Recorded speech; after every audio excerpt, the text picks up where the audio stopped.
take me on? Take this! Think you can take me on? Take this!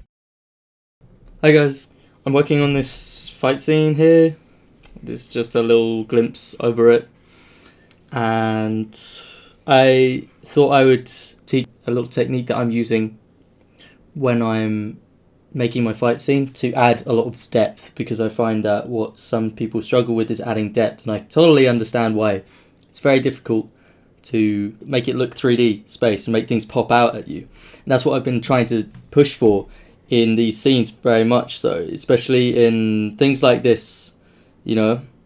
One of the characters comes right at you and the other one's like further away. Three ways you can build perspective. You can build it with tonal perspective, so you can make the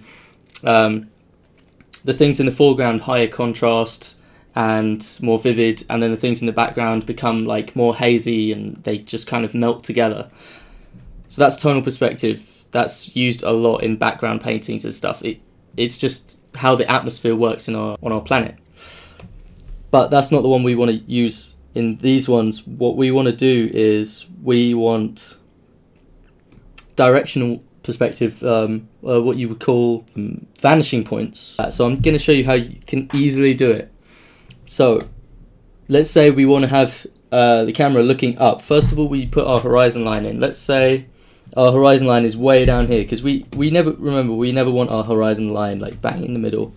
That's ugly. It's not appealing. And you should very rarely do it. If you're moving from horizon line up here to horizon line down here, then obviously it's gonna have to pass through, but you don't want to just have it rest on the middle. So I'll put it like right here at the bottom, like that. Okay. By the way, this is I'm animating a scene for Stickman Can't Fight series, so that's why I've got the storyboard up there. But anyway, so we just select this character. I didn't put him on a different layer because I was silly. And we go to Modifier. Now, this is just one way to do it. Like, you can just draw this. I'm going to show you two ways. This is the easiest way. Modify, transform, distort. You can use this on anything, really. Any kind of shape object. Now, we're just going to bring these corners in here.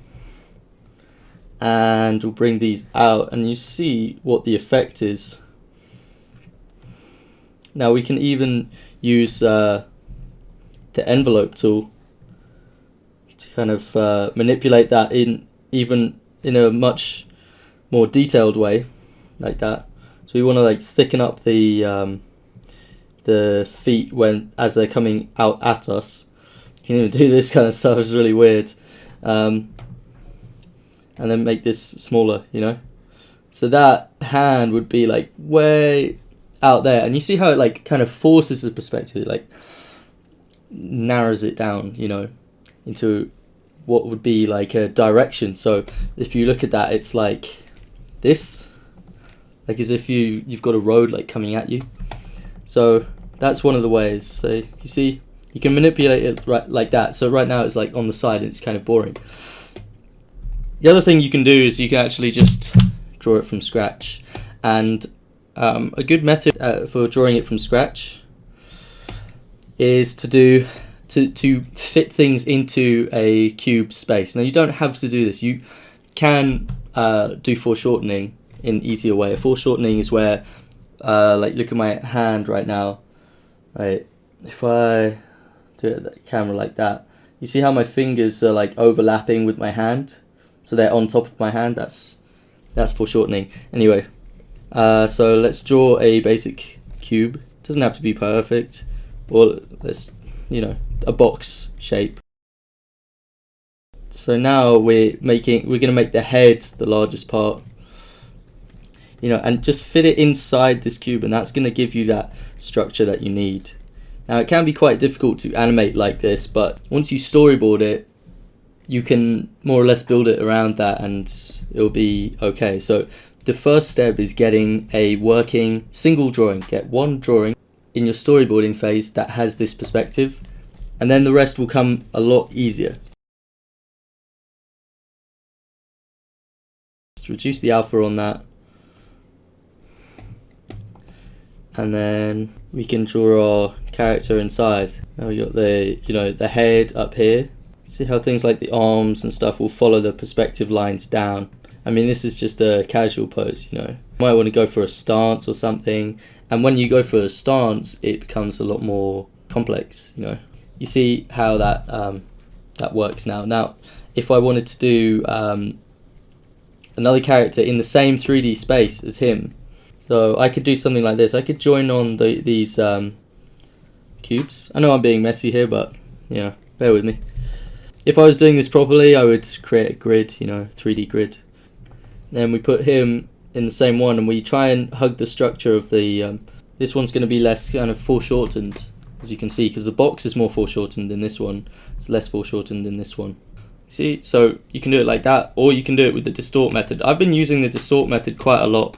So for shots like this, I wanted that body part here to be smaller, so I just selected an area like that, modify, transform, distort, and then I can just make it that little bit smaller. You know, I could stretch it out or bring it in like that to increase the foreshortening. Now, when you do this, you'll notice that one of the side effects of using the distort tool is that, let me use another example. Use this. So one of the side effects of this is that it will start to look, it will have less volume with it. It will start to look more flat, like a paper cutout of a person instead of an actual full rounded person. So in order to help act against that, what you're going to have to do is redraw areas. So what I would do is, you know, if you know how to use your forms and stuff, you can actually go into areas and work them so that they look like they've got more volume. One of the things I do is I wrap lines around in certain areas. Creases are good. You see here, it wouldn't be going down like that from this angle, so it would be going up like that, and already you can see that it adds more volume. It looks a little bit more 3D from just doing that.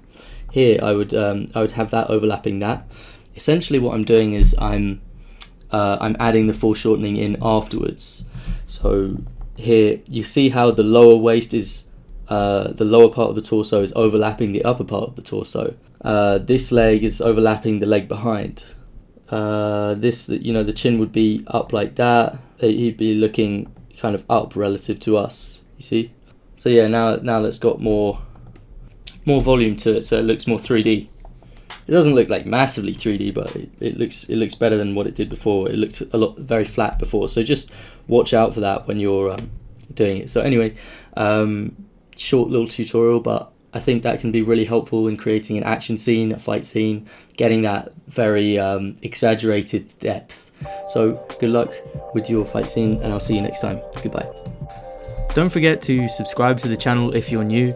The source files are free to download at animatorguild.com, as well as free exclusive tutorials when you sign up to the mailing list. Also, I'd like to give a shout out to Aimee Smith for doing the voices of the female character. Thank you very much. You get like this blurring thing, these streaks. So basically we're recreating that, but I like to do it with a slightly more stylized method. This is one of the ways I can express my own style in. So this is not completely photo accurate. The main inspirations for this are back